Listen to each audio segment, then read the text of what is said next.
Hey, what's up, everyone? Welcome to 21st Century HR Live. I'm your host, Lars Schmidt, and I'm excited to introduce today's guest. So, occasionally on these episodes, I get to talk with, colleagues, people I've collaborated with in the past.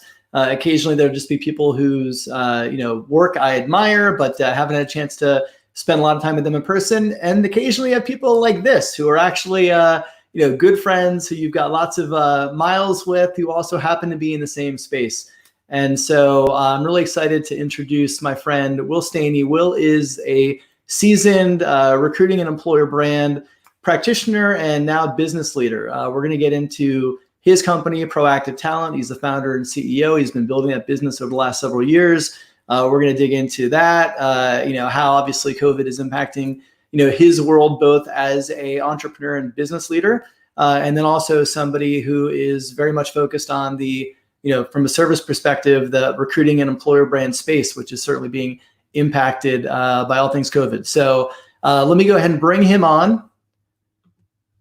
Hey, Will, we've got Will. So Will, man, thanks so much for coming on the show. I just gave a brief introduction on you, but let me actually turn it over to you. So for viewers that aren't as familiar with you, and your background, I'd love for you to just do a quick introduction and tell them who you are and what you're all about. yeah, sure. It's good to see your face, man. Thanks for having me on. Will Staney was a TA leader for about a decade at companies like VMware, SAP, Twilio, Glassdoor, and then started my firm, Proactive Talent, about 5 years ago. And we really focus on holistically on everything talent acquisition. So talent attraction, employer branding, content promotion, content production, agency of record services. And then on the hiring side, we do on-demand recruiting, recruiting optimization, ATS implementation. So really, sort of all-in-one partner to talent teams. Cool. So, you are really in a unique position as our world has been turned upside down over the last couple of months. So, as I, understand your world, you're really being hit on more than these three fronts, but just specifically around your business. You own a small business, you have employees, you work in the space of, both things related to recruiting and employer brand and talent and things that are obviously, kind of upside down, and in some cases contracting, in some cases expanding, but certainly probably not the year you forecasted going into 2020. So just at a high level, I want you to answer like how this has impacted your business, what you're seeing, and just a quick reminder before you answer. If you're watching this, if you're streaming on wherever you're streaming it, this is an interactive show. So if you have questions for Will, wherever you're streaming, just ask your question in the chat window, and I'll do my best to bring those to Will on air so we can answer them for you. So with that, Will, let me turn it over to you. What are you seeing right now? What's your last month been like? It's been a journey. It's been last month to 6 weeks has really been around reforecasting, getting a lay of land as much as you can. It's really impossible to forecast right now. But this was going to be our big growth year. Over the last year, we've been making a lot of investments in our business and building up a leadership team. We've hired, like Jim Stroud as our new VP of marketing. We've got a principal both over our talent attraction side and our agency and our hiring and consulting services side, who are just amazing talents.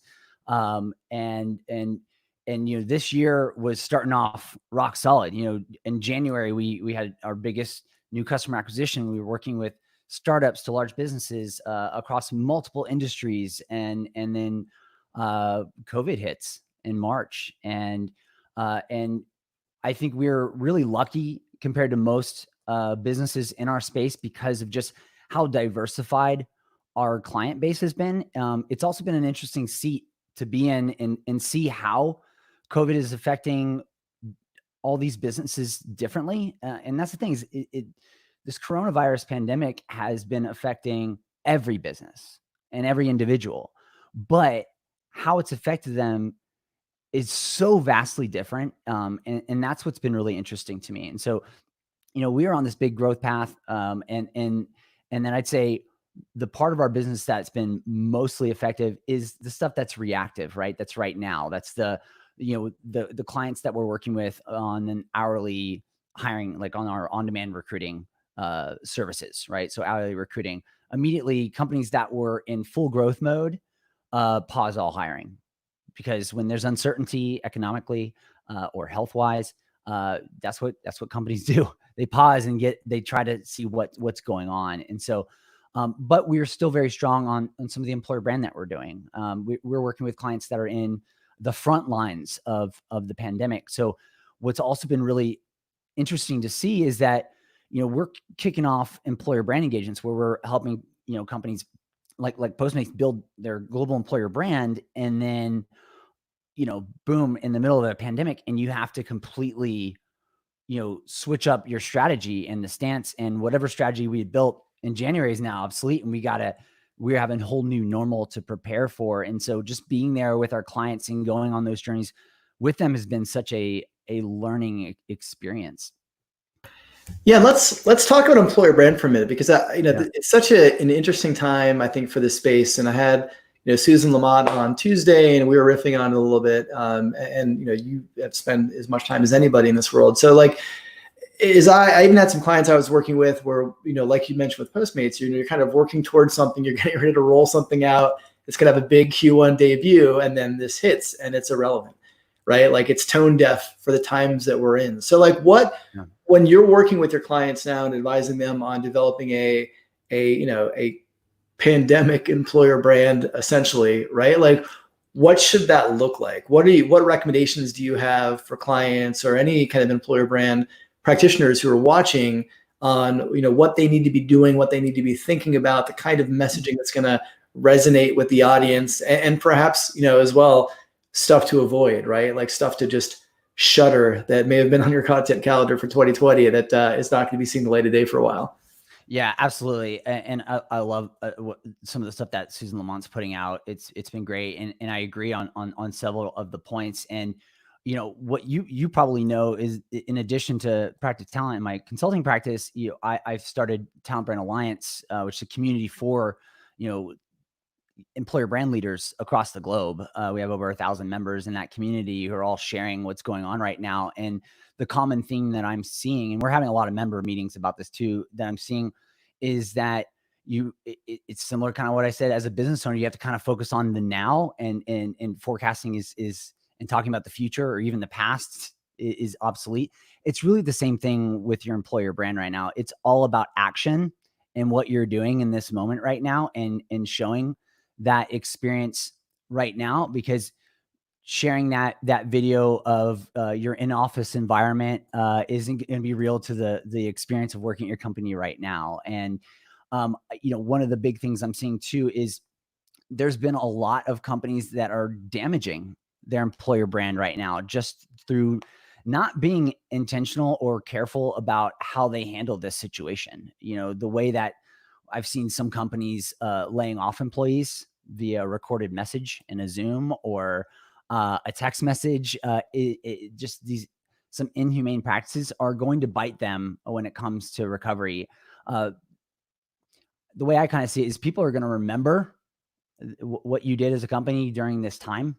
And your employer brand and your reputation as an employer is something that you're desperately going to need when you are ready to recover and we're back in a hiring environment again. And so what we've really been working with clients on doing is not just the development of their EVP and what our positioning is, but really generating stories through this. Stories are, you're a great storyteller, Lars, and I think you understand the power of storytelling and how it can get people through times like this. And I think when you as a company share not just what you're doing for your employees, but what your employees are doing and the impact they're making for customers right now, for the industry, I know we at Practice Talent are taking a whole different stance to even just how we operate right now. Like, we're not doing any direct outbound sales. It's really just about being a resource to folks and discounting for healthcare companies to help them ramp up when their hospitals are getting hit, and giving away some of our free consulting to smaller businesses. to help them navigate this and things like that. And so I just feel like, I'm a humanist, and companies need to be humanist right now and a little less focused on some of the typical things like profit and capitalist type of principles right now. We really need to be human and do what's best for our employees and our society at this moment. Yeah, I mean, you raised some great points, and I think that I noticed this. I think in probably back in mid-March, even late March, maybe even getting to early April, where you could tell some companies were still on autopilot with their employer brand, content and programs. And you're right. I think a lot of companies, it's also it's hard to maintain and even enhance your employer brand kind of positioning in this kind of a climate. It's pretty easy to damage it. And I think a lot of companies that were tone deaf were just not recognizing the circumstances that they were in, or at worst, I saw some instances of, campaigns that were, ambulance chasey in method. That's not a term. I just made that up. So we could feel free to make up words as you want, on this show. But I mean, they were just callous, right? They were disconnected from reality. And I think that a lot of people are suffering right now. A lot of people are in pain. A lot of people are scared. They're uncertain. There's the way that I think as a society, we're all experiencing this is such an individual thing, right? Based on our own circumstances. Maybe we have underlying health conditions. We've got kids with special needs. We're taking care of elderly parents. Financially we're strapped. I mean, there's so many different ways and lenses through which people are experiencing this that I think brands just need to be cognizant of. And really, to me, I think the convergence between employer brand and corporate social responsibility is becoming more clear, right? Like if you're going to be out there talking to candidates and prospects and doing messaging, it better be about like, how are you taking care of your employees? How are you taking care of your community? What are you doing to give back? How are you being helpful, right? That's the only content that's going to resonate. Nobody gives a damn about your best place to work. Certainly nobody gives a damn about your office amenities because no one's going to an office right now. And, we don't really know what that's going to look like. I mean, what, when you think about, and you have a lens where like you're both helping companies develop their own campaigns. And I know that through Talent Brand Alliance, and you're just very plugged in, you have a good lens of what's happening. Do any campaigns stand out to you in terms of companies that have really, developed recruitment marketing or employer brand strategies that are very aligned with where we are right now, and that kind of comes through in the initiative? Anything stand out to you?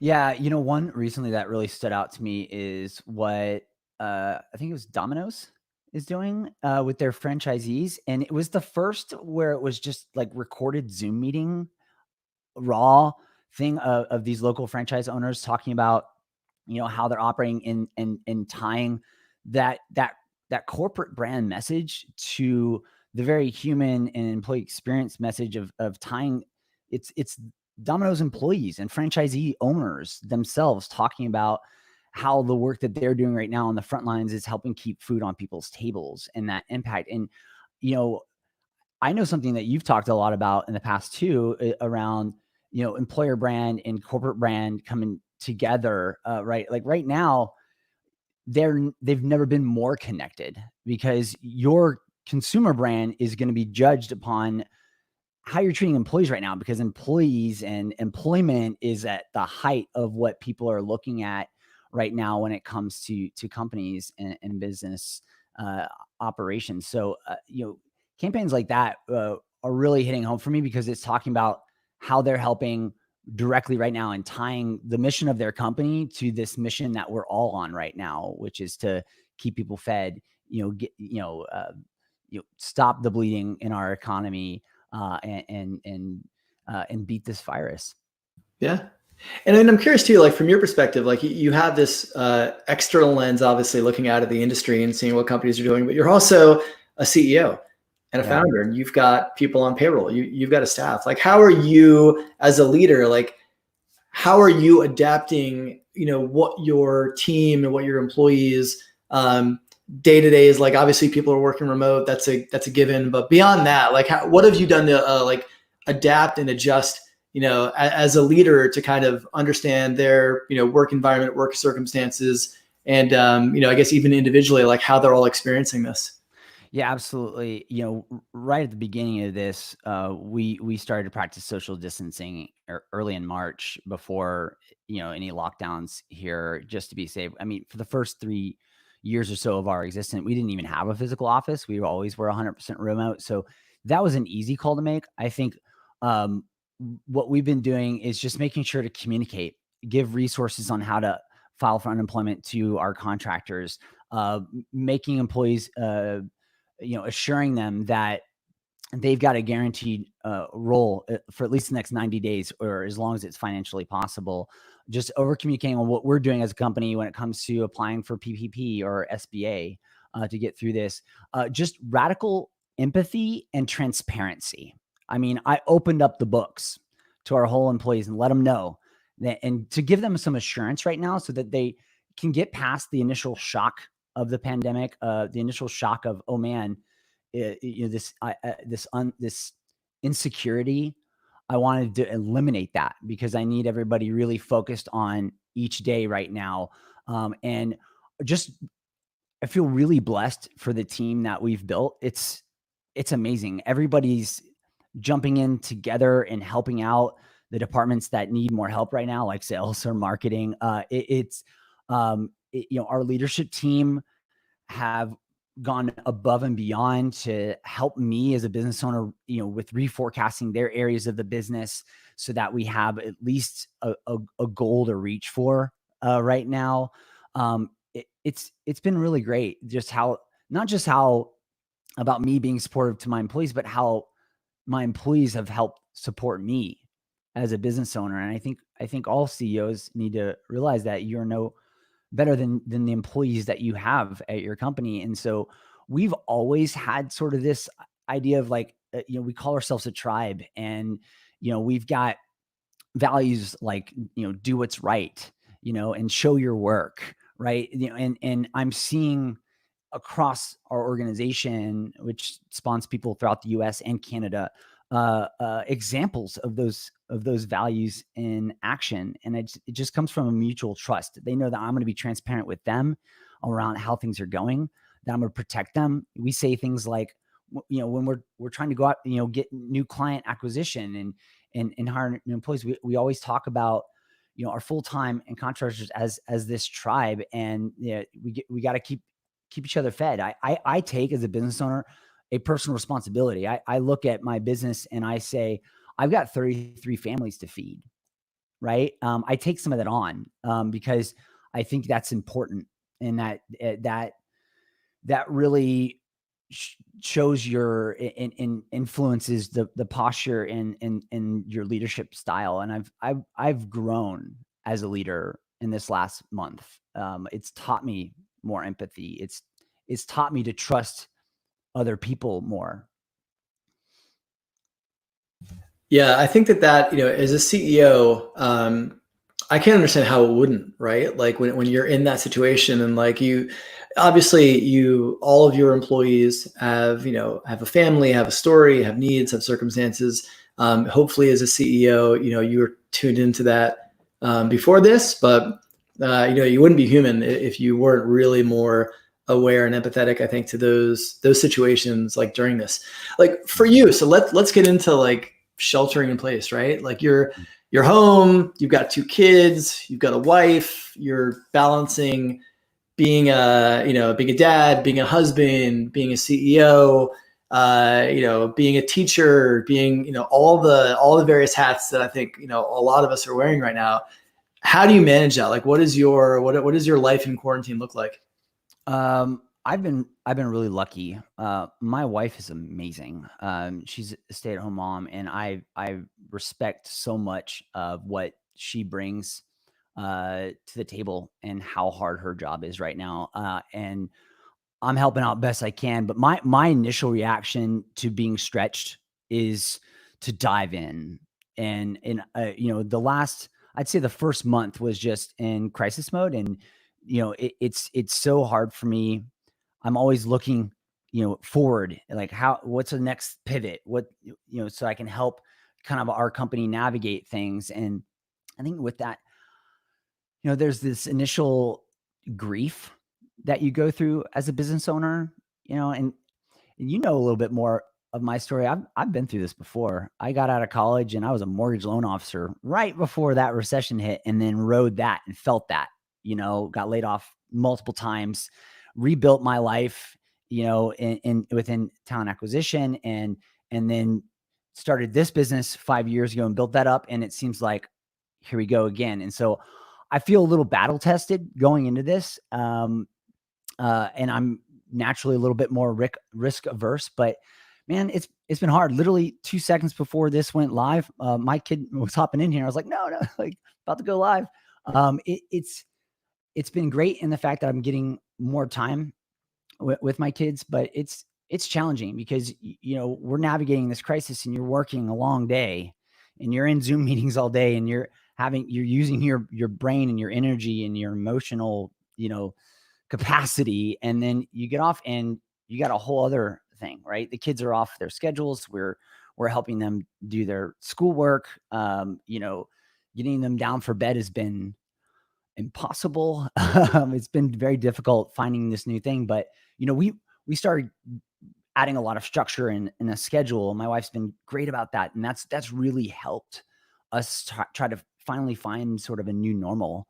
But yeah, I mean, I'm lucky, but I know that for a lot of my employees, they're not in that same scenario. For most of them, they have kids even younger than mine, and at home and no daycare, and both spouses are working. And I pretty much prepared my team by saying, hey, look, I know right now productivity is going to suffer. And I want you to know that is okay.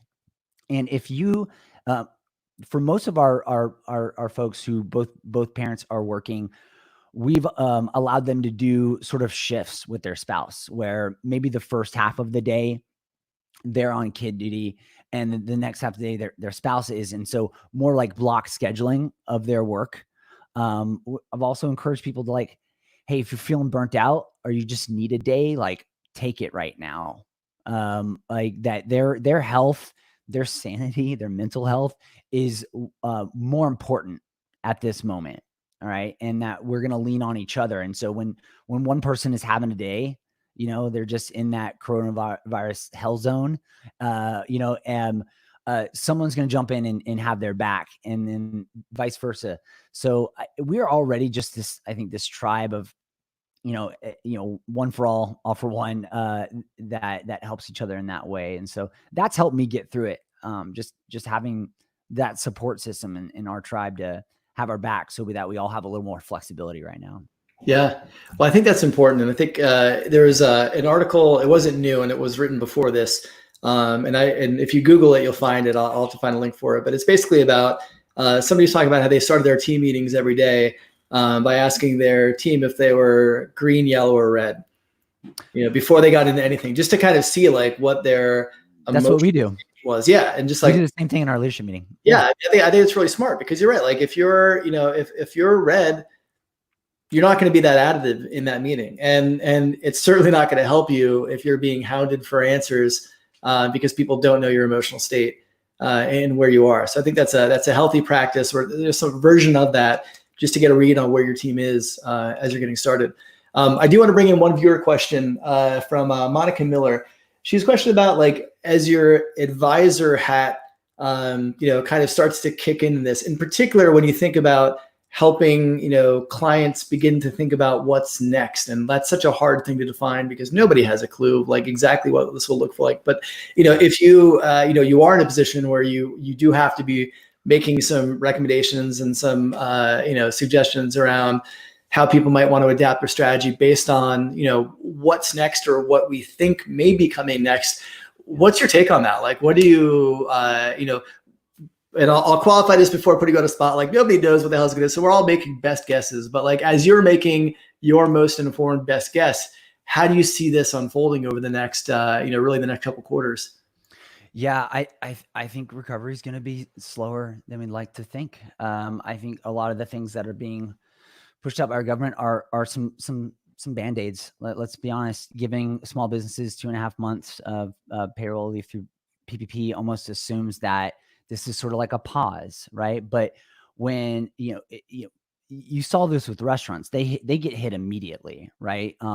Because most of those small businesses, they're month-to-month businesses. We get a little bit bigger small businesses like ours, it's really by quarter. Anything that I'm selling and doing this quarter, I'm realizing the revenue from that through A&R the next quarter, right? And so businesses move at various speeds.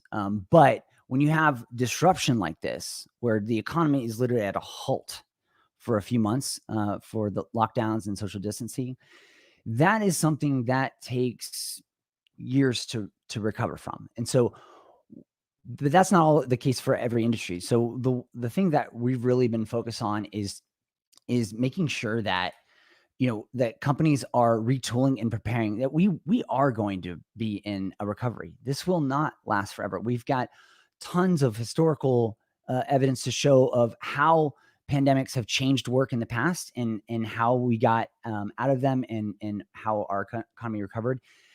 It is proven that the companies that stopped advertising their product or advertising themselves as an employer versus the ones that kind of proactively use this time to retool, rebuild, to optimize, to start becoming the company they want to be during this slow time, we're better positioned during a recovery, like across the board. And so really the way that we're helping our clients understand is that they'll come back to them and say, hey, look, we'll call you about building that employer brand once our hiring goes back up again. And I kind of go, well, that will be too late. It takes at least 2 to 3 months to do an audit and do the strategy, and then ready to start executing on those campaigns and making things happen. So now is actually the time to do some of those things and to be proactive about your business and prepare.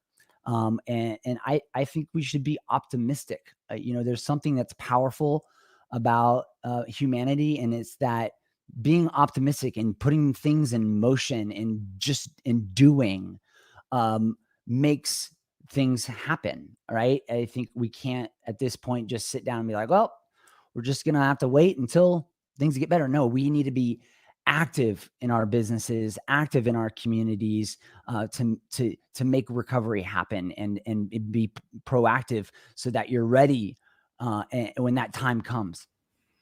Yeah. No, that's great advice. And we're almost up on time. I want to squeeze in one more quick question from Tammy Bailey, who's watching us on Facebook. And she had a question about how is this going to impact the kind of format and structure for Talent Brand Alliance for the event and the conference this year? Yeah. So we're working with our vendor, our venue and some other people right now, but this doesn't change a lot for Talent Brand Alliance. At our core, we're an online community for talent attraction professionals, right? For talent brand professionals. And as you can see by the weekly member calls that we've been doing over these last few weeks and this last month, online formats working great for these discussions. We've got Zoom webinar where we can do breakout rooms. We've got a lot. We're actually launching our new community platform so that it's not just on Facebook anymore, that our true global community can all participate, where we'll be able to have breakout discussions by industry, do virtual events and membership calls all through that platform. There's going to be a member directory so people can chat one-on-one. So there's a lot of things that we had already had in motion that are going to make that transition a lot easier. So you'll probably see less in-person physical events, right? Just across the board as an industry, but that was always just a secondary. It was just, an in real life extension of the community that is thriving and exists and that everyone leverages every day. Cool. Well, thanks for that. And thanks for sharing, all of what you're seeing, you're learning, you're experiencing. And I think your advice is definitely important for people, especially in the field of employer brand recruiting, to take to heart, particularly around planning and having things in motion for when we do come out of this. Because if you just lock everything down, you can't just flip the switch. It takes time to build things back up. So I think that's a really important point to reinforce. And before I let you go, I want to close out with the closing bit on the show, which is one good thing. So I want to turn it over to you. I'm going to give you the floor to close this out. What is one good thing in your world from the last week? I think that have to be, it is about last week, maybe week and a half ago, but my son's 7th birthday was a huge win. We were really worried about it. But my wife planned this amazing virtual party, literally pulled out every decoration from every birthday party he's ever had. He woke up and saw it and was just so surprised. And then we did this like scavenger hunt. He likes being a center of attention. Definitely my son. And he just loved being the star of the show. And he did this obstacle course for his friends and they were all cheering him on. And he did this, found these clues to find his gift. And he was just so overwhelmed and so happy that he cried. And he had this moment of where he's just overwhelmed. And that as a parent to do that in these times where they're stuck in the house every day, it's hard to keep them. It's hard to surprise your kids for a birthday right now. To be able to pull that off for me and my wife was just, we needed that. We needed just to see our kids with joy and seeing their friends and their family and feeling loved because it's stressful times right now. That's amazing. And I appreciate you sharing that. And it's interesting. I think if I look back on all these one good things, I'd say half of them and from the guests so far have to do with our kids, which I get. So I think that, you and I are both eternal optimists. I think we have to look for silver linings and the good in things. And, as difficult as this situation is for those of us that have the privilege to be able to shelter in place, being able to use that time to spend time with our kids. And that's not always easy. Sometimes it makes it really difficult. But having those moments and being able to, try to bring normalcy to them as best you can is great. So I'm glad you had that. Yeah. And hey, and thanks for everything that you do, Lars. I mean, with HROS, with what you've done with helping create resources and crowdsource resources for everybody to navigate this is just amazing. I love what you do for this industry. And I don't know if many of your viewers know that it's not just these outward things that you do or how you contribute on Fast Company and Forbes. Like when I started my business 5 years ago, you guys may not know that Lars sat down with me and like coached me, helped me understand, because he was a few years ahead of me of how to do this. And I'm eternally grateful for that. And so I just want people to know that this isn't just something you do over an industry that with your personal friends, with your professional network, that you give a lot more than you take. And I really appreciate it, man.